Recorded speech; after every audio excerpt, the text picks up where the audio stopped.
Hey everybody, welcome back. My name is Abby, I'm with Fitness is Medicine, and today I'm going to give you another great workout you can do in your home with minimal equipment. Make sure you come into this workout ready to go, ready to move with a good warm-up 5 to 10 minutes before you come into this. And as far as equipment, today we're going to use a tube in your door or somewhere looped around up high. We're going to do a lat pull down. So if you want to get your bands or your tubes ready for that. And we're going to do some use a set of dumbbells and a band, and that is it. So you can use the same band for both exercises. You know, you don't have to have a bunch of different ones or a bunch of different strengths, but if you do, that's great. You can use them. It's nice to use the equipment that you have in your home. A lot of people just use it kind of as a coat rack. So, you know, if you've got the equipment, let's use it. All right, we're going to start with a lat pull down. So I recommend sitting for this one just because it's really hard to find a place in your home that you can loop around a really high area. You know, maybe if you have a 2-level and you can loop it around a banister and pull and either sit in a chair or stand, that's a great option. But for, you know, all intents and purposes, we don't all have really high places we can loop around. So I recommend sitting on the floor and we're going to sit up nice and tall. We want our shoulders down away from our ears, our chin tucked, and we're going to take this band in each hand, band or tubes, whatever you happen to have. Keep those shoulders down. It's really easy to kind of start this one with your shoulders up around your ears. We're going to bring those shoulders down and squeeze down. So we're going to pull that band down towards your armpits. Now resist the urge to kind of lean back and make this a low row. So we want to stay up nice and tall. The point is to pull down. So we're pulling down from a higher position, using those lats, which are those latissimus dorsi, those big muscles in your back. We're also getting your biceps a little bit here. Now notice I'm going really slowly both directions. I'm going to drive my elbows down towards the floor, bringing those hands straight towards my armpits, breathing each way. I can't talk about breathing enough. We want to make sure that we're never holding our breath doing any of these exercises. That can increase your blood pressure, and we don't want to do that, especially if you're exercising all by yourself in your home. Okay. Next, we're going to do biceps curls. So we're going to get those arms again right away. And so find a weight. If you don't have dumbbells, that's okay. You can use soup cans or you can use, you know, water jugs. You've seen me use all sorts of different things in here. I'm going to raise this up just a smidge. Now, I'm going to have you do this in a tandem stance. I always like to add a little bit of instability to your base of support. And you start with your weights. We're going to curl them up towards your shoulders, and then I want you to go really slowly on the way down. So I want like a count of 5 on the way down. So maybe 1, 2, 1, 2, 3, 4, 5. That slow eccentric motion. 1, 2, 3, 4, 5. You may need to grab a lighter set of weights for this one because this is harder than letting gravity take over. We never want to let gravity take over, but this is even harder than your general bicep curl, I think. Now, you can keep your hands forward like this, your palms forward like this, 4, 5, or you can turn them like this. Sometimes one way or the other, particularly this way, can be a little bit easier on your shoulders if you have any shoulder pain. But, you know, you can decide which feels better. They work the heads of your bicep just a little bit differently, but for real, you know, for just our normal lives, it doesn't really matter all that much. I'm going to switch my feet in between here. I think I've done 6 or 7, but you can stay in one tandem in one way for the entire time and then switch your feet for the second and third sets. Like I've explained before, I'm going to do this in a circuit fashion And then you can go ahead and do it through 1 to 2 more times.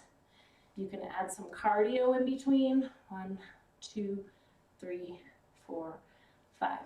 All right, that was really good.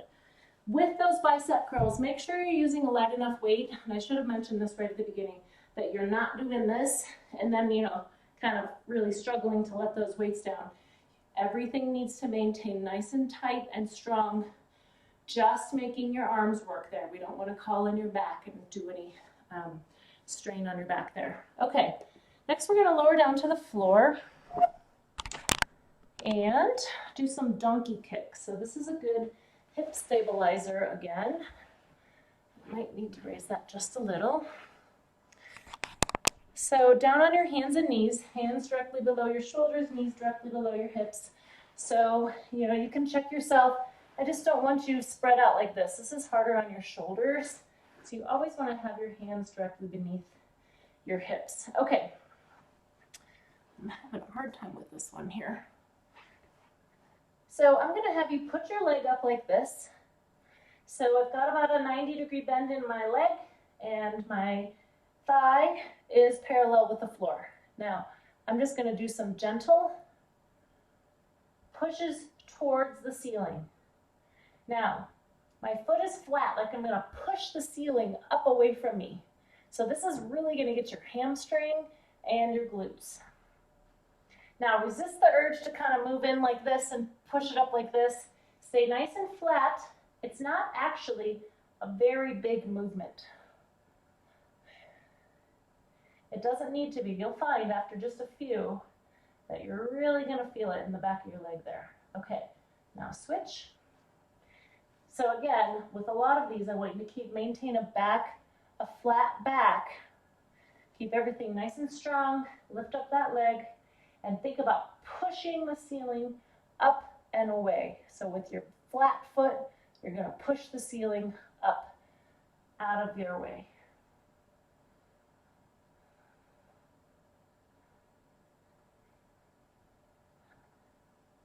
Let's do a couple more. All right, really good. Those are such a good leg strengthener. Hips and your hamstrings really engage there. Okay, now we're going to stand up and do reverse flies. So another good postural exercise. And grab your band. I'm having a hard time with my camera angle today for some reason. Okay. So again, I'm going to have you do this in a tandem stance. I like to add a little bit of instability, like I said. So with this reverse fly, what I recommend is that you put your arms straight out in front of you, just a little bit below your shoulders. So you don't want to be up here, a little bit below your shoulders. And we're going to take that band and squeeze back. So your goal is to get a good contraction between your shoulder blades. So this is a posterior shoulders and rhomboids, which is those muscles between your shoulder blades. Keep your arms straight if you can. If you have shoulder pain or elbow pain, you can bend those elbows just a little bit. That's okay. You're still going to get the same contraction. Also, make sure if you're feeling this in your neck a lot, you can make sure that you're not hunching your shoulders, and also you can lower it a little. You can bring it down here if that makes your shoulders and your neck feel better. Squeeze back, really squeeze those shoulders, those shoulder blades as you come back. And then you can adjust your strength here too. If you find you have a really light band, you can double it up and squeeze back. You can hold it a little tighter, or if it's too much, you can hold it a little looser and then squeeze back. For, if you only have one band, you can really make it work for you by kind of adjusting your grip or adjusting how, if you've doubled it up. One more, and 10, good. All right, with the lat pull, you should really be feeling that in your back. Okay, now we're going to lower back down to the floor. Notice we're going up and down off the floor. Sometimes I do that purposely for even more full body. Okay, now we're going to do a plank on your elbows. So remember, you can always do an elevated one either at the kitchen counter or a kitchen chair or a bench, and that's totally fine. It's good to use the level that works for you. I'm going to have you do it on your elbows today. So remember, you want a nice straight line from your head to your heels. And try not to let your hips come up. If you really check that if you can. Remember not to let your head dip or look up like this. You want to keep your chin tucked and keep everything in a nice alignment. Now we're going to hold this for 30 seconds. We've got 10 more to go. Keep breathing.